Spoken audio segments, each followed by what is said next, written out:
کثرت سے اللہ سبحانہ وتعالیٰ کا ذکر کرنا بہت امپورٹنٹ چیز ہے. ایک صحابی آیا, کہا یا رسول اللہ نجات کا راستہ بتائیں, نجات کس میں ہے؟ فرمایا لا یزال لسانک رطبا من ذکر اللہ, اپنی زبان کو اللہ کے ذکر سے تر رکھو, اس میں نجات ہے. اپنی عقبہ بن عامر, اپنی زبان کو اللہ کے ذکر سے تر رکھو. اپنی زبان کو نا, دیکھیں سبحان اللہ, فرمایا من لازم الاستغفار, جو شخص استغفار کو لازم پکڑ لیتا ہے کیا ہوتا ہے؟ جعل اللہ من کل ضیق مخرجا, اللہ تعالیٰ ہر تنگی سے اس کو مخرج دیں گے, نکالیں گے, ہر مصیبت سے نکالیں گے. ومن کل حم فرجا ویرزقہ من حیث لا یحتسب, ہر مشکل سے نکالیں گے, ہر غم سے نجات دیں گے, اور اس کو وہاں سے رزق دیں گے, کیش دیں گے جہاں سے اس نے کبھی امیجن نہیں کیا ہوتا. فرمایا طوبا لمن وجد فی صحیفۃ استغفار کثیرا, glad tidings to the one who found استغفار in his book with abundance. خوشخبری ہو اس بندے کو کہ جو قیامت کے دن آیا اور اس نے اپنے اعمال نامے میں کثرت سے استغفار کو دیکھا. سبحان اللہ. امام احمد بن حنبل سفر کر رہے تھے, بڑا فیمس واقعہ ہے, سفر کر رہے تھے, رات لیٹ ہو گئی, مسجد نے اجازت ہے کہ میں رات یہاں رہ لوں, تم نے کہا نہیں آپ یہاں رات نہیں رہ سکتے. تو ایک نان بنانے والا گزر رہا تھا, تو میں نے کہا آپ کیوں بزرگ کو تنگ کریں, بزرگ آپ میرے پاس ہیں, بابا جی میرے گھر رہ رہے. تو نے کہا ٹھیک ہے. تو وہ جب گھر لے کے گیا تو وہ رات کو نان, وہ تو آٹا گوندتا تھا, آٹا گوند رہا اور کہتا ہے استغفر اللہ استغفر اللہ. امام احمد بن حنبل رحمہ اللہ بیٹھے ہوئے, کہتے ہیں آپ کو اس ذکر نے کبھی زندگی میں فائدہ بھی پہنچایا ہے؟ تو نے کہا آپ کو میں کیا بتاؤں. تو وہ اپنے پوچھ لیے, پہلے میں غریب تھا, فقیر تھا, جب سے میں ذکر یہ کرنا شروع ہوا ہوں مال اتنا ہے کہ سنبھالا نہیں جاتا مجھ سے, اور ہر دعا میری اللہ رب العالمین نے قبول کی ہے. بس ایک دعا جو رہ گئی ہے. کہتے ہیں وہ کیا؟ کہتے ہیں سنا ہے کہ امام احمد بن حنبل بڑے امام ہیں, ان سے ملاقات کا شوق ہے, وہ آج تک قبول نہیں ہوئی. امام احمد بن حنبل کہتے ہیں کہ وقد جریرت الیک جرا, ایسے لگتا ہے کہ مجھے آپ کے پاس گھسیٹ کے لایا گیا آپ سے ملاقات کروانے کے لیے. میں ہوں امام احمد بن حنبل. یہ ہے توبہ استغفار کے فائدے, یہ توبہ کثرت سے استغفار پڑھا کریں زندگی میں. اللہ کے نبی اپنی ایک محفل میں, ایک سیٹنگ میں 70 سے 100 مرتبہ استغفار پڑھا کرتے تھے, ایک سیٹنگ. اور کثرت سے درود پڑھے, کثرت سے درود پڑھا کر. ایک صحابی ہاتھ اٹھائے اور دعا مانگنے شروع ہو گئے. تو اللہ کی نے کہا کہ تم نے بہت جلدی کی ہے, پہلے اللہ کی حمد بیان کرو, پھر مجھ پہ درود پڑھو, پھر دعا مانگو. تو انہوں نے کہا کہ ٹھیک ہے رسول اللہ, میں آئندہ اللہ کی حمد بیان کروں گا, آپ پہ درود پڑھوں گا اور پھر دعا مانگوں. تو انہوں نے کہا فَإِن زِدْتَ فَهُوَ خَيْرٌ لَكَ, اگر مجھ پہ درود زیادہ پڑھو گے تو تمہارے لیے مزید بہتر ہے, میرے لیے نہیں تمہارے لیے بہتر ہے. تو انہوں نے کہا ٹھیک ہے رسول اللہ کہ I will decide 1/3 درود and 2/3 دعاز. انہوں نے کہا فَإِن زِدْتَ فَهُوَ خَيْرٌ لَكَ, اگر تم درود اور زیادہ کر لو گے تمہارے لیے بہتری ہے. تو انہوں نے کہا ٹھیک ہے رسول اللہ میں 2/3 درود پڑھا کروں گا آپ پہ, اور اس کا 1/3 دعا کیا کروں گا. فَإِن زِدْتَ فَهُوَ خَيْرٌ لَكَ, اگر تم اور زیادہ کر لو تو تمہارے لیے فائدہ ہے. رسول اللہ آج کے بعد آپ پہ میں درود ہی پڑھا کروں گا بس. انہوں نے کہا اگر تم یہ کرو گے تو اللہ تعالیٰ تمہاری تمام پریشانیوں ختم کر دے گا اور تمہیں ہر مشکل سے آزاد کر دے گا. جے اللہ کے نبی درود پڑھنا.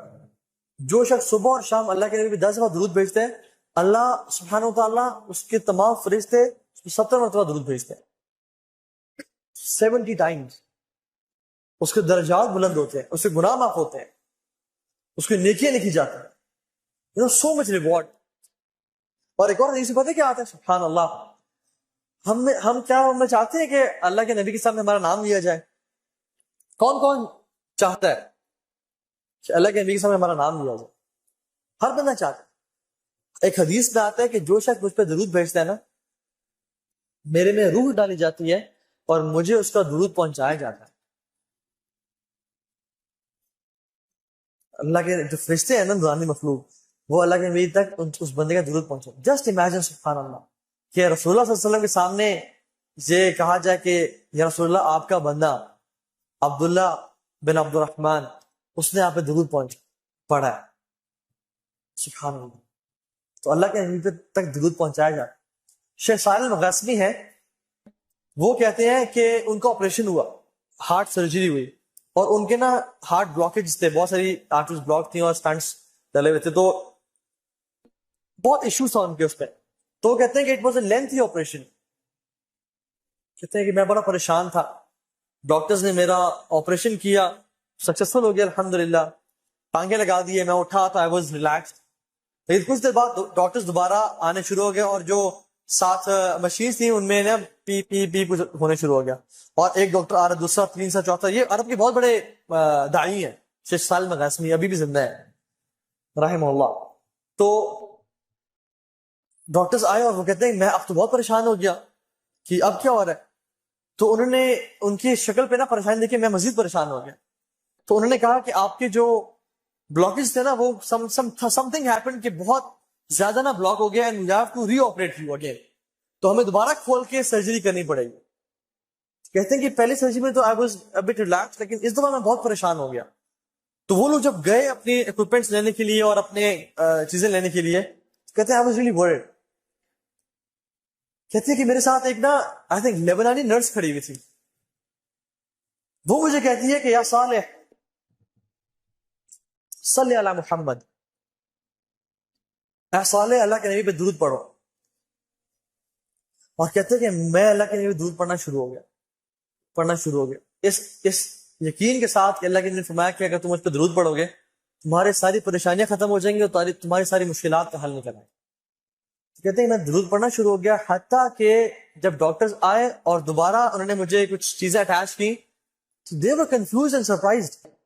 اور جب میں نے پوچھا کہ یہ کیا ہوا ہے, کہتے ہیں کہ جو رپورٹس ابھی آ رہی تھی کہ بلڈ دوبارہ جو ہے نا بلاکیجز آ گئی ہیں, they are all removed, they are all gone.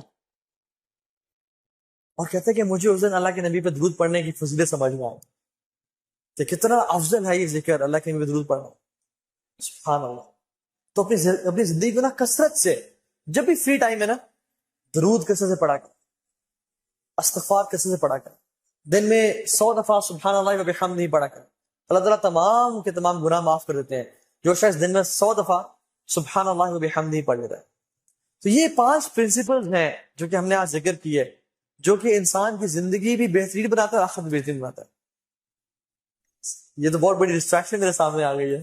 انشاءاللہ we'll end on this, just repeating the 5 points. پہلا پوائنٹ کیا تھا؟ المداومۃ علی الفرائض, فرائض پہ مداومت, کنسسٹنسی. واللہ العظیم انسان کی تراویح میں نکلنے والے آنسوؤں سے بہتر ظہر کی نماز جانے کے لیے جو پسینے کا قطرہ ہے نا, وہ اس سے لاکھ درجے بہتر. ایک انسان تہجد میں رو رہا ہے اور آنسو پہ آنسو بہاتا ہے, اور ایک انسان ظہر کی نماز پہ جاتا ہے اور اس کی جو ماتھے پسینہ آتا ہے نا, وہ اس سے لاکھ درجے بہتر ہے, کیونکہ فرائض اللہ تعالیٰ کے ہاں بہت محبوب ہے. تو المداومۃ علی الفرائض. دوسری چیز تلاوت قرآن, المداومۃ علی تلاوت قرآن.